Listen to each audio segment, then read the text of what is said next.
കുട്ടികളുടെ അസുഖങ്ങളെ കുറിച്ച് വ്യക്തമായിട്ട് മാതാപിതാക്കൾക്കൊക്കെ കൂടുതൽ അവയർനെസ് നൽകാനുള്ള ഒരു പ്രോഗ്രാമാണ്.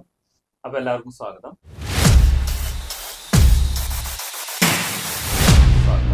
അപ്പോൾ ഡോക്ടർ ഷെഫീഖിനോട് നമുക്ക് ചോദിക്കാം.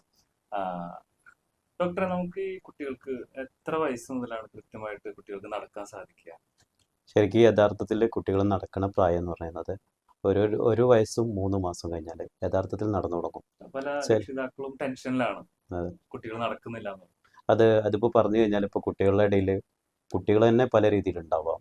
ഒരു കുട്ടി നേരത്തെ നടന്നു എന്ന് വരാം, മറ്റു കുട്ടികൾ വഴുകി നടന്നു വരാം. പക്ഷേ യഥാർത്ഥത്തിൽ കുട്ടി നടക്കുന്ന സമയം 1 വയസ്സ് 2 മാസം കഴിഞ്ഞ് 3-ാമത്തെ മാസം ആകുമ്പോഴത്തേന് നടന്നു തുടങ്ങും. ചില കുട്ടികൾ ഇപ്പോൾ 1 വയസ്സിൽ പിടിച്ച് നിന്നെന്ന് പറയും. ചില കുട്ടികൾക്ക് അത് പിടിച്ച് നിൽക്കാൻ അതിൻ്റെ ബുദ്ധിമുട്ടുകൾ കാരണം ഇപ്പോൾ എന്തെങ്കിലും കാൽഷ്യത്തിൻ്റെ കുറവോ അല്ലെങ്കിൽ ഇടുപ്പലിന് വ്യത്യാസങ്ങളോ വന്നാൽ കുട്ടി എണീറ്റ് നിൽക്കാനുള്ള ശ്രേണി കുറവായിരിക്കും. അതുകൊണ്ട് കുട്ടികൾ നടക്കാൻ പഴുക്കാം. അപ്പോൾ 1 വയസ്സും 5 മാസം കഴിഞ്ഞാൽ, അതായത് 1 വയസ്സും 1.5 വയസ്സ് കഴിഞ്ഞാൽ കുട്ടി നടക്കാൻ ബുദ്ധിമുട്ട് കാണിക്കുകയാണെങ്കിൽ നിർബന്ധമായിട്ടും ഒരു ഡോക്ടറെ കാണിക്കാം. കാണിച്ച് ഡോക്ടറുടെ നിർദ്ദേശപ്രകാരം ചിലപ്പോൾ അത് നോർമലായിരിക്കും, ആ കുട്ടിയിൽ നോർമലി ഉണ്ടായ വ്യതിയാനങ്ങൾ മാത്രമായിരിക്കാം. അപ്പോൾ അത് അവരെ ആ സമയത്ത് ഉണ്ടാകുന്ന ബുദ്ധിമുട്ടുകളിൽ എന്തെങ്കിലും അബ്നോർമാലിറ്റികൾ ഉണ്ടോ നോക്കുക. അബ്നോർമാലിറ്റി പറഞ്ഞാൽ നേരത്തെ പറഞ്ഞ മാതിരി കുട്ടിക്ക് തൈറോയിഡ് അസുഖമോ അല്ലെങ്കിൽ റിക്കറ്റ്സ് എന്ന് പറഞ്ഞാൽ കാൽഷ്യത്തിൻ്റെ കുറവ് കാരണം ഉണ്ടാകുന്ന അസുഖങ്ങളോ, അതല്ലെങ്കിൽ ഇടുപ്പല്ലിൻ്റെ വ്യത്യാസങ്ങൾ. ഇടുപ്പല്ല് ചിലപ്പോൾ വിട്ടുപോയതായിരിക്കാം. ഇടുപ്പല്ല് പറഞ്ഞാൽ നമ്മുടെ തുടയുടെ ശരീരത്തിൻ്റെ ഇടയിൽ നിൽക്കുന്ന ഇടുപ്പല്ല് വിട്ടുപോയതായിരിക്കും. ആ വിട്ടുപോയതിലെ മാറ്റങ്ങളുണ്ടെങ്കിൽ അതിൻ്റേതായിട്ടുള്ള ചികിത്സകൾ പോകണം. അപ്പോൾ ഇടുപ്പല്ല് വിട്ടുപോയത് ഭയങ്കര വലിയ ബുദ്ധിമുട്ടില്ല സാധനം. കുട്ടിക്ക് എണീറ്റ് നിൽക്കാൻ പോലും ശ്രേണിയില്ലാത്ത അവസ്ഥ. എത്ര മാസം മുതൽ മാതാപിതാക്കൾ കൂടുതൽ ഇതിനെ കുറിച്ച് അവെയർ ആവണം? ഇത് ശരിക്കും അറിയേണ്ട കുട്ടിയുടെ വളർച്ച വികാസങ്ങൾ, ചുവടുകൾ എന്നാ പറയാം, ഡെവലപ്മെന്റൽ മൈൽസ്റ്റോൺ. ഓരോ ചുവടുകളും ശരിക്കും ഒരു യഥാർത്ഥ ഒരു പാരൻസിന് അറിഞ്ഞിരിക്കണം. യഥാർത്ഥത്തിൽ ഇപ്പോൾ 5 മാസം കഴിഞ്ഞാൽ കുട്ടിയുടെ തല ഉറക്കും. ചില മക്കളുടെ അത് 2-3 മാസം 4 മാസം കഴിഞ്ഞാൽ തന്നെ തല ഉറച്ചു തുടങ്ങും. ചില കുട്ടികളത് വഴുകി ഇപ്പോൾ 5 മാസം കഴിഞ്ഞപ്പോൾ തല ഉറച്ചില്ലെങ്കിൽ അതിലെന്തോ ഒരു ബുദ്ധിമുട്ടുണ്ട്. അപ്പോൾ ചികിത്സ അത് ഒരു ഡോക്ടറുടെ നിർദ്ദേശപ്രകാരം അതിലെന്തെങ്കിലും വ്യത്യാസങ്ങളുണ്ടോ നോക്കണം. സ്വാഭാവികമായിട്ട് എത്ര മാസം മുതലേ കുട്ടികൾ നടക്കാനുള്ള സാധ്യതയുണ്ട്? കുട്ടികൾ നടക്കാൻ 1 വയസ്സ് കഴിഞ്ഞാൽ തന്നെ നടന്നു തുടങ്ങും. അത് നമ്മുടെ ഇത് ഓരോ ചുവടുകൾക്കും ഇത്ര മാസം എന്ന് പറഞ്ഞാൽ കുട്ടികളുടെ കാര്യം ഇത് നമ്മുടെ കുട്ടികൾ എന്ന് പറഞ്ഞാൽ ഇപ്പോൾ ഒരിക്കലും 1 വയസ്സ് 3 മാസം കഴിഞ്ഞാൽ കൃത്യമായിട്ട് നടക്കും എന്നൊന്നും നമുക്കൊന്നും പറയാൻ പറ്റില്ല.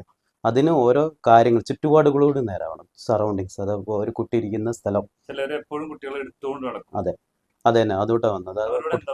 ഇപ്പോൾ കുട്ടികൾ ചുറ്റുപാട് സ്ഥലം, അപ്പോൾ ഒരു കുട്ടി നടക്കാൻ വഴുകുന്നുണ്ടെങ്കിൽ അധികം ആ കുട്ടീനെ എടുത്തുകൊണ്ട് കിടക്കുന്നത്. അപ്പോൾ ആ കുട്ടീനെ അധികം തറ കാണിക്കാത്ത സ്ഥലം, അതിന് ഫ്ലോർ കണ്ടിട്ടുണ്ടാവില്ല. കുട്ടി അധികം ഒരമ്മയുടെ കയ്യിലോ ഒരു അച്ഛൻ്റെ കയ്യിലോ എടുത്ത് നടക്കുന്നതായിരിക്കും സദാസമയം. അപ്പോൾ സറൗണ്ടിങ്സ് ഭയങ്കര പ്രധാനമാണ്. ഈ സറൗണ്ടിങ്സ് ഇല്ലേ, ഇപ്പോൾ നമ്മളിപ്പോൾ ഒരു വീട്ടിലൊരു കുട്ടി സംസാരിക്കാൻ വഴുകി എന്ന് പറയുന്നത് എന്താ വെച്ചാൽ ആ കുട്ടിയുടെ വീട്ടിൽ ചിലപ്പോൾ ഉപ്പയോ ഉമ്മയോ ചിലപ്പോൾ മൊബൈൽ ഫോൺ പിടിച്ചുകൊണ്ടിരിക്കുന്ന ആൾക്കാരായിരിക്കും. ആ കുട്ടി മാത്രമായിരിക്കും ഒറ്റയ്ക്ക്. ആ കുട്ടീനോട് സംസാരിക്കാൻ ആരും ഉണ്ടാവില്ല. അപ്പോൾ കുട്ടി അത് സംസാരം കേട്ട് മനസ്സിലാക്കി തിരിച്ച് സംസാരിക്കുന്നതാണ് വേണ്ടത്. അപ്പോൾ ഒരു 2 വയസ്സിലെ കുട്ടി സംസാരിക്കാൻ വഴുകി എന്ന് പറയുന്നത് ചിലപ്പോൾ അതിൻ്റെ സറൗണ്ടിങ്സ്, ആ കുട്ടിയുടെ സറൗണ്ടിങ്സ് നേരാക്കി കൊടുത്താൽ ശരിയാവുന്നതായിരിക്കും. എടുത്ത് നടക്കുന്ന രക്ഷിതാക്കളെ എസ്പെഷ്യലി മനസ്സിലാക്കേണ്ടത് കുട്ടീനെ നമ്മൾ ഫ്രീ ആക്കി വിടണം. പലരും ആദ്യത്തെ കുട്ടിയൊക്കെ ആകുമ്പോൾ നടക്കാൻ സമയം പ്രശ്നമുണ്ട് എന്നുള്ളതാണ് പലരും നമുക്ക് കമന്റിലൂടെ അറിയിക്കുന്നത്. അപ്പോൾ അതും പലരും വന്നിട്ട് ചോദിക്കാറുണ്ട്. അപ്പോൾ എസ്പെഷ്യലി മനസ്സിലാക്കേണ്ടത് കുട്ടീനെ, ഡോക്ടർ പറഞ്ഞത് എനിക്ക് മനസ്സിലായത് അങ്ങനെ തന്നെയാണ്, കുട്ടീനെ നമ്മൾ കുറച്ചൊക്കെ വിട്ട് നിലത്തേക്ക് വിടണം എന്നാണ് അതിന്റെ മനസ്സിലാക്കാൻ സാധിക്കുന്നത്. കുട്ടികളുടെ ഇഷ്ടപ്രകാരം അവരെ നിലത്ത് വെക്കണം.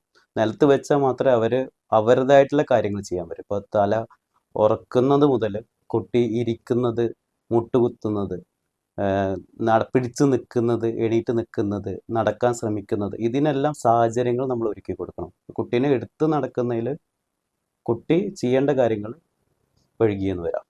അപ്പോൾ സറൗണ്ടിങ്സ് എപ്പോഴും, ചുറ്റുപാടുകൾ എപ്പോഴും നേരാക്കി കൊടുക്കണം കുട്ടിക്ക്, ഈ ചുവടുകൾ നേരായിട്ട് മുന്നോട്ട് പോകണമെങ്കിൽ. അപ്പോൾ ഇന്നത്തെ എപ്പിസോഡ് നമ്മൾ വൈൻഡപ്പ് ചെയ്യാണ്. അപ്പോൾ കുട്ടികൾ പെട്ടെന്ന് നടന്നില്ല എന്നൊന്നും പറഞ്ഞ് ടെൻഷൻ ആവണ്ട. നടക്കുന്നില്ലെങ്കിലും ചെറിയ ടെൻഷൻ വേണം. അപ്പൊ അത് അതിൻ്റെതായ കാര്യങ്ങൾ മനസ്സിലാക്കണം. ബാക്കി എന്തെങ്കിലും ഒക്കെ ഉണ്ടെങ്കിൽ നിങ്ങൾ കമന്റിലൂടെ അറിയിക്കുക, നമ്മൾ മറുപടി തരുന്നതായിരിക്കും. Thank you.